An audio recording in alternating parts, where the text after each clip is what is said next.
Ya Ali Madat. I hope you're all keeping well and safe. My name is Layla Ratnani, and I will be your host for this evening. Before I share the program for tonight, here are some highlights of the board activities this week. Tomorrow, we begin with the Golden Club at 12:30, consisting of faith and well-being talks.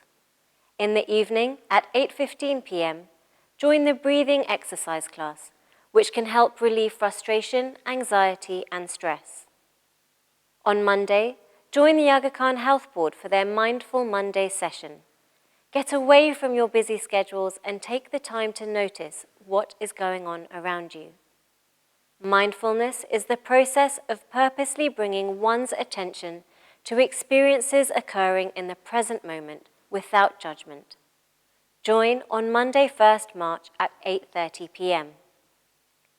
We kickstart some of the physical exercise classes this week with BollyFit on Tuesday at 8 p.m. with Alia Megji, a workout you can do completely at home inspired by Bollywood dance.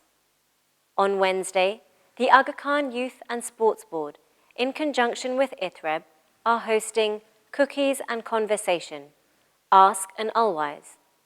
Do you have questions about your faith, but not sure who to ask or how? Join Alwise Zahir Alibai as he shares perspectives on how we engage with our personal practices of our faith and search for connections at 8 p.m. This event is an exclusive space for 17 to 25-year-olds only, creating a safe and confidential virtual platform for open-minded discussions and intellectual stimulation. All you need are cookies, chai, or hot chocolate, and to sign up via the Ismaili app. Feel free to ask your questions when signing up, or just attend on the day with your questions, or a listening ear. On Thursday, we also have the final class of Season 2's popular Talking Hands class, which is an 8-week introductory course to British Sign Language, taught by Farah, Zara, and Nabi. A little more on this a bit later. Another physical exercise class this week is Bolly Beats, which will be on Thursday at 8 p.m. with the beginners class, and 8:30 p.m. for the intermediate class, for anyone wishing to keep fit and stay active, especially whilst gyms are still closed. We also have our English language program, called My Language Journey, being run by the Aga Khan Education Board. This is an online course with a live teacher for 1 hour a week. Any level can apply to join. We have students as young as 9 all the way through to 60 joining. We currently have over 150 students enrolled, joining from different backgrounds from India, Pakistan, Syria, Afghanistan, Tajikistan, and from all over Europe. Class times vary per level, but are flexible to make it easier for the student to join. We would love to welcome even more students, so if you want to learn the basics or prepare for university or work, please contact the Aga Khan Education Board or email them at mlj.akeb@iiuk.org.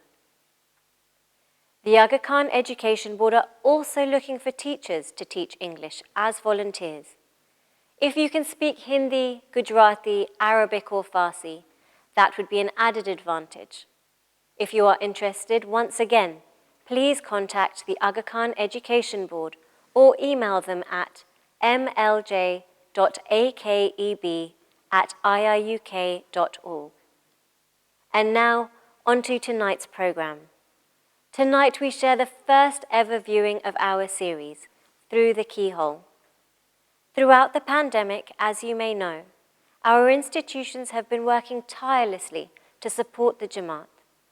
We shared a short video a couple of weeks ago on the local Jamaati Zoom calls on what has been achieved in 2020. If you missed this, you can re-watch this on the UK Ismaili YouTube channel. I hope you enjoyed tonight's program. Now join me as we go through the keyhole.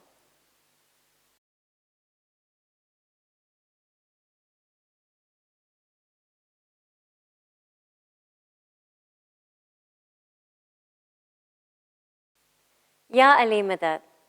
My name is Layla Ratnani, and I am hosting tonight's first episode of the new series, Through the Keyhole. This series will take a look back at the institutional activity in the last month, a reminder of the incredible work being done within the Ismaili community. We will be covering a number of themes throughout this episode, and we begin this episode with the theme, Continuing Education, Something for Everyone. And to that end, we begin with Continued Education for Everyone with the incredible Talking Hands course, a joint initiative with the Aga Khan Education Board and the Aga Khan Social Welfare Board. This course was initiated by 2 youths in the Jamaat who wanted to provide an opportunity for the Jamaat to learn sign language. They not only developed an 8-week curriculum, but they even delivered and facilitated Zoom sessions to 48 participants, ranging in age from 17 to 72 years. A very big thank you to Farah, Zara, and Nabi for the great idea and wonderful opportunity to learn this amazing skill. The course proved to be so popular that a second season was launched, which began on 14th January 2021. Let's watch as Farah and Zara have a conversation, practicing how to share their names in sign language. Welcome everyone. It's time to go. My name is Zara. I'm 17 years old and I'm profoundly deaf. I wear bilateral cochlear implants and I go to school. I'm in year 12 and I'm doing my A-levels. Hello, my name is Farah. I'm 26 years old and I wear hoodie.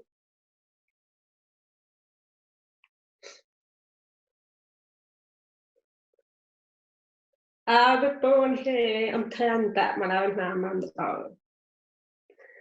But I'm a special educating new teacher in Latvia, but I live in Nottingham.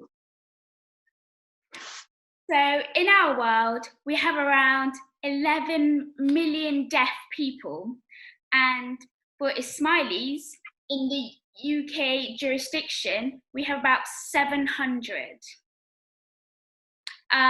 There are also different types of sign languages, which some deaf people use to communicate. So in the UK, we use BSL, which is what we're teaching you today.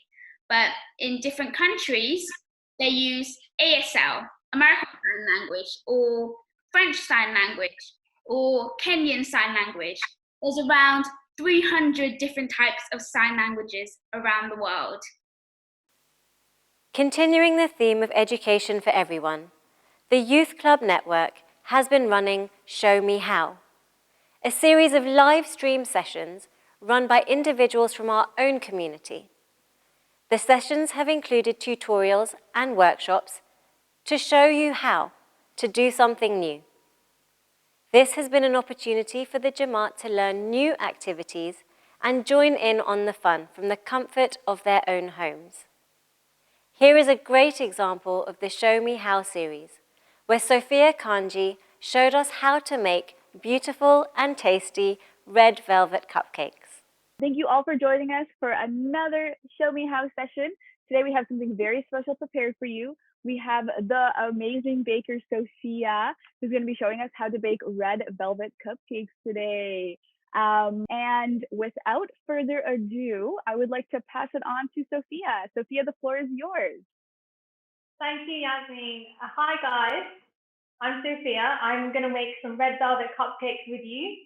Okay, so we'll go really slowly and we'll try and make these amazing red velvet cupcakes. They're really delicious and I hope yours taste as good as mine by the end, and I'm sure they will. So if you grab your cupcake tray, and we're just going to line the cupcake tray with cupcake cases. So we just pop them in. You can use different colors. I've got pink and I've got purple. So I'm going to alternate between them. Earlier on, I used unicorn ones. So whatever floats your boat, you can be creative and use whichever cupcake cases you like. If you don't have cupcake cases, that's not a problem. You can just grease the actual inner aspect of the cupcake tray, and that will be easy to get out the cupcakes a bit later on. Yeah. So if you have cupcake cases, great, but otherwise you can just grease them with a bit of butter. So once you've lined your cupcake cases, you can just pop them aside. And now we need to just make sure our oven is preheated to 180 degrees, 180. Yeah?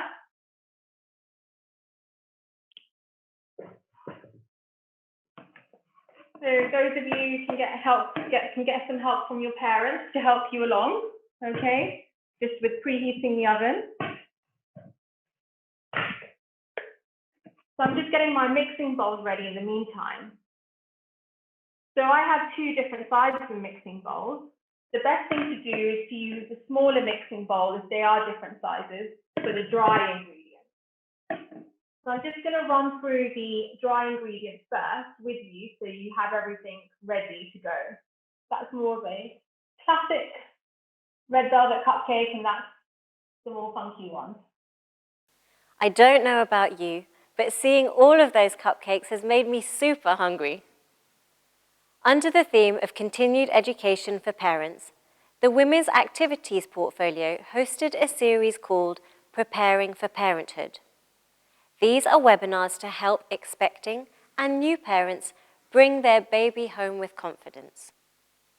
These sessions cover topics such as breastfeeding, bottle feeding, and safe sleeping, and has been led by Jamila Kanji, an experienced nursery neonatal nurse.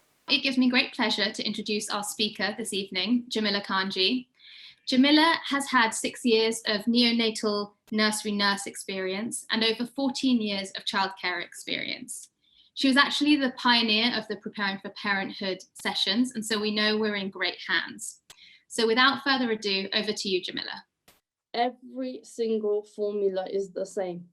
The only difference is Aptamil Pro Future formula has egg in it. So if you find your baby's taking Aptamil Pro Future and your baby's vomiting a lot and it's a really foul smelling vomit, it's because of the egg. Just switch on to another formula and it works perfectly fine. There is no brand I would recommend because literally every single brand is the same. Every single formula, literally, yeah? So it doesn't matter what you buy, just buy whichever one you want to buy and whichever one is feasible for you. People even use the Aldi formula, which is perfectly fine to use. Use one that works for you, okay? And now we move on to continued education for the children of our Jamaat. Hosted in German and Farsi, the Aga Khan Education Board shared a session entitled Reading for Children, which offered tips and support for parents of young children to help develop their communication skills. Erstmal zum Thema Kommunikation. Jedes Kind ist einzigartig und damit möchte ich auch sagen, dass Kinder das Sprechen in unterschiedlichen Stadien lernen. Das ist jetzt nicht so, dass diese Präsentation sagt, okay, dein Kind muss jetzt im Alter von oder in 6 Monaten sprechen können, sondern es dient halt nur als kleine Orientierung, wann ungefähr der Sprach- und Leseerwerb auftreten soll. Und falls Sie sich Sorgen machen, dass Ihr Kind mit dem Spracherwerb sich etwas verspätet, dann suchen Sie sich bitte Hilfe beim Spezialisten, beim Arzt, beim Logopäden. Und ja, allgemein Kommunikation im alltäglichen Leben ist sehr, sehr wichtig. So, was meine ich damit? Was sind tägliche Routinen? Ein Beispiel, wann Sie mit Ihren Kindern reden können, ist zum Beispiel, wenn Sie frühstücken oder wenn Sie zu Hause aufräumen oder wenn Sie die Jacken aufhängen. Es ist halt immer wichtig, dass sie, auch wenn ihr Kind noch nicht richtig sprechen kann, dass sie mit ihm reden. Zum Beispiel, wenn sie zusammen einkaufen gehen, dass sie sagen, hier, das ist eine Tomate und das das werden wir heute kaufen, damit wir uns eine Suppe machen können. Und auf jeden Fall in jeder möglichen Art und Weise sollte man versuchen, in dem alltäglichen Leben versuchen, mit dem Kind zu reden. Und das sind genau einige Möglichkeiten, wann sie mit ihren Kindern kommunizieren können. From the theme, Continuing Education, Something for Everyone, where we've looked at continued education for various groups, including children, parents, and adults, and everyone, we move on to the theme of uplifting content. We start here with the Ismaili Tariqa and Religious Education Board, also known as ITREB, and a talk by Dr. Karim Ghulamali on looking through today's problems to tomorrow's opportunities. Listen here as Dr. Ghulamali tells us why this is an important subject to discuss. Ya Ali Madad, thank you for joining us today. I'm going to speak with the Jamaat on the topic, looking through today's problems to tomorrow's opportunities. And let me start by talking about why I chose this title and share with you an interesting story. In 1991, Maulana Hazar Imam came to Pakistan for 17 days. On the 16th of November, Maulana Hazar Imam attended the 4th convocation of the AKU and spoke with the new graduates. In his speech, a one-liner of many stood out very distinctly, full of insight and historical significance, and I believe a hallmark of Ismaili history, which then makes the title of our talk. Maulana Hazar Imam said, quote, "We must look through today's problems to tomorrow's opportunities." Thus, the very title of my presentation will be the foundation of this talk. And through a couple of inspiring stories, I will build the edifice with 3 key pillars or lessons, which will be the takeaways of this brief talk. Now, let me speak on the foundational statement first.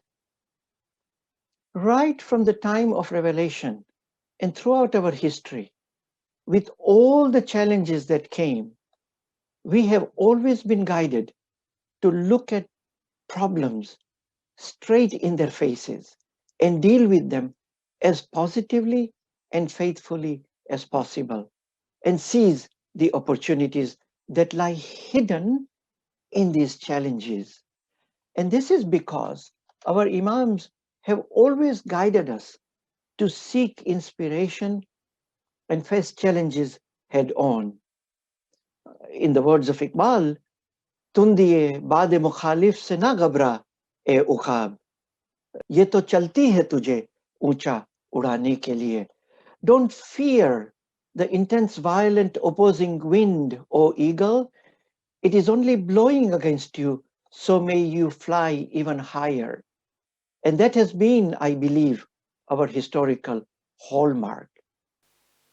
We will now hear another ITREB excerpt of an inspiring talk by Professor Ali Asani, a professor of Middle Eastern Studies and professor of Indo-Muslim and Islamic religions and cultures.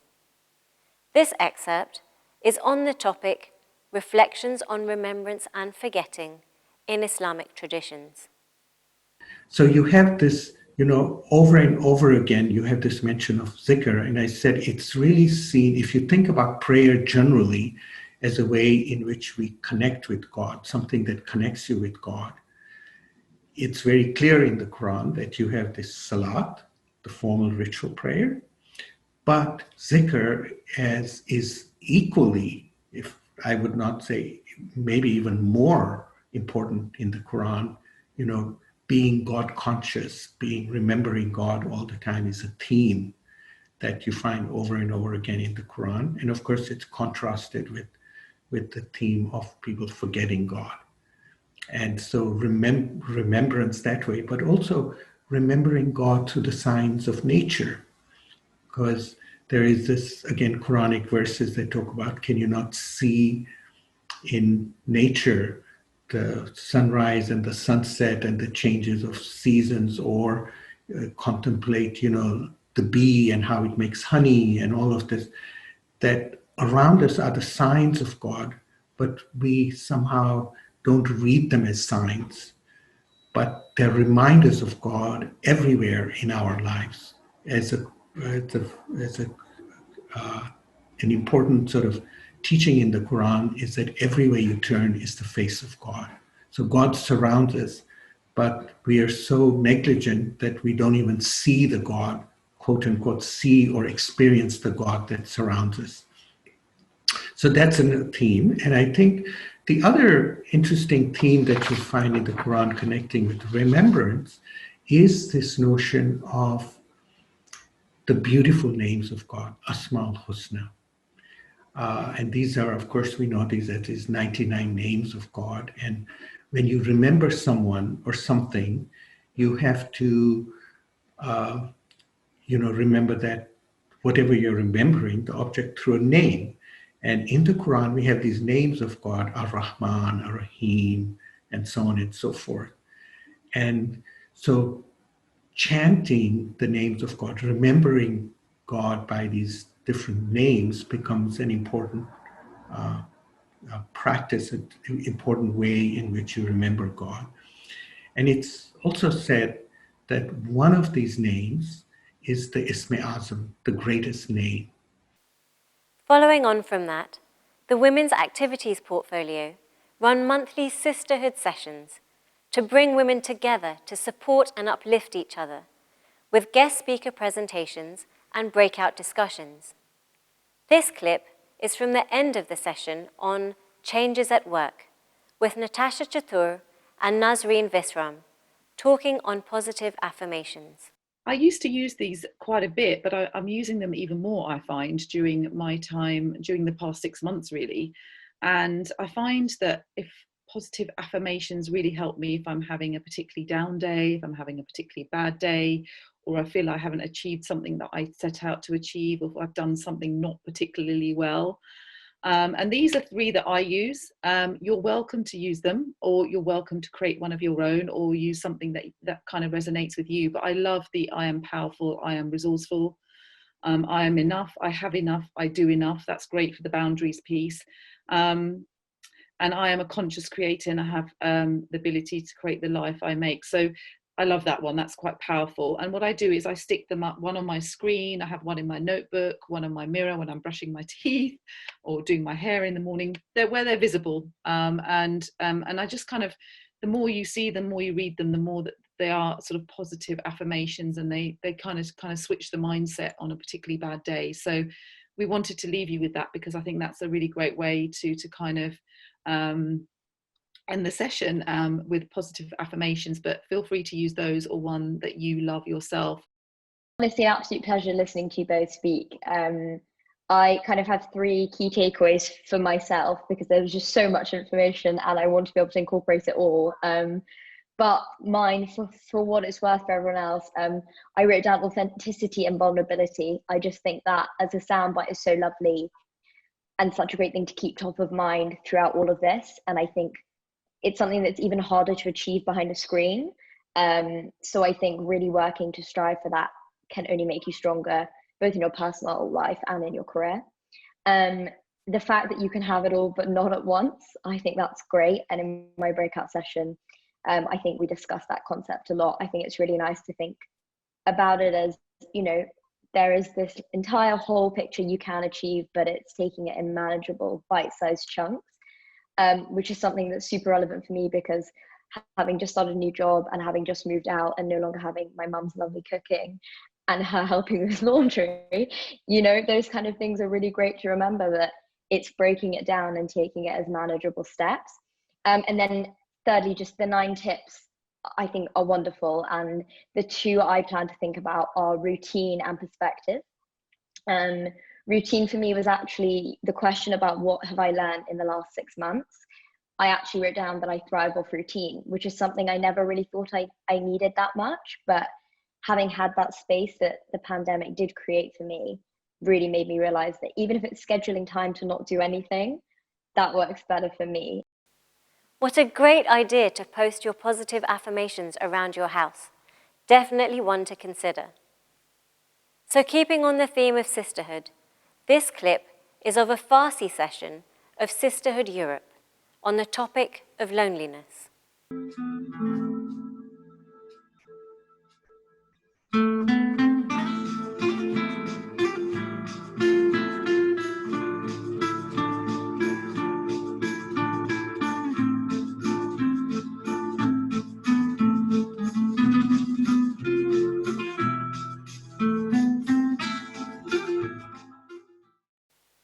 And finally, another sisterhood session, this time on the topic, Freedom to Be You, with Azmina Jiva. Hear from Azmina on taking responsibility and what happens when we do not take responsibility, and how you know when you're not doing that. As you know, the topic today is freedom to be you. And for the last 20 years, I'd say, I've been working on myself. My journey started 20 years ago as somebody who didn't feel happy. And I've been working at this freedom to be me, gathered a lot of tools and feel much, much better in myself. And this is what I'd just love to share with everybody here. Obviously, today I'll be sharing about 3 tools. But there are many, many tools for how we can have the freedom to be me. So I would like to ask you a question so we can.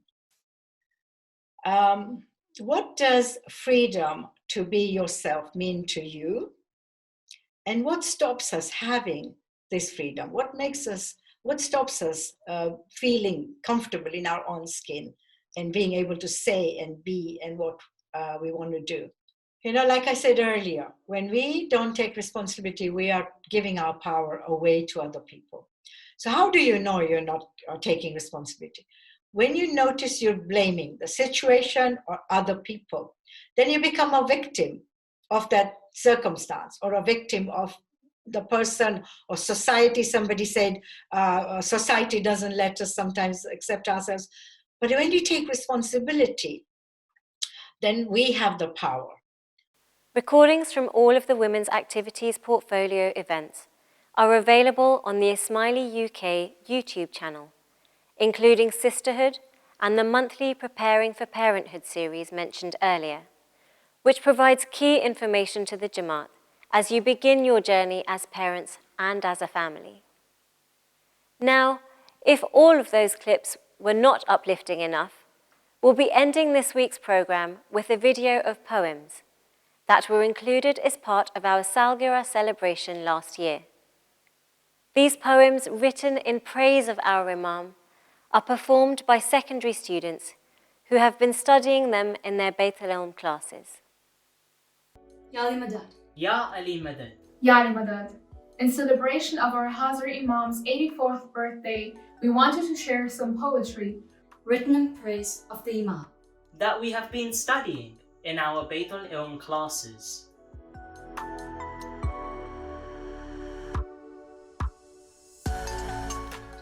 The light of the presence in the form of the sun began to glimmer in the deepest sky. The sun at the instant rose from the east and lavished its greeting of heat. The sun was smiling with mystical grace in the Lord's own joyous and radiant face. My God, there are now 2 suns in the sky, and the light of hope shines in every eye. The world's roof, with a pure step forth, has again shown all people its worth. From this day on, the place of Didar, always pure, is blessed forevermore.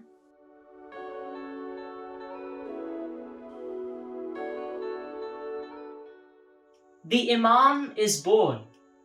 O heavens, rejoice! O earth, bedeck yourself and sing! Today is the Eid. O daisies, open! Diffuse your sweet fragrance and celebrate. The clouds disperse. O sun, illuminate. Unveil your beauty and spread it abroad. The sky is clear. O lovers, come, prepare a feast for his noble birthday.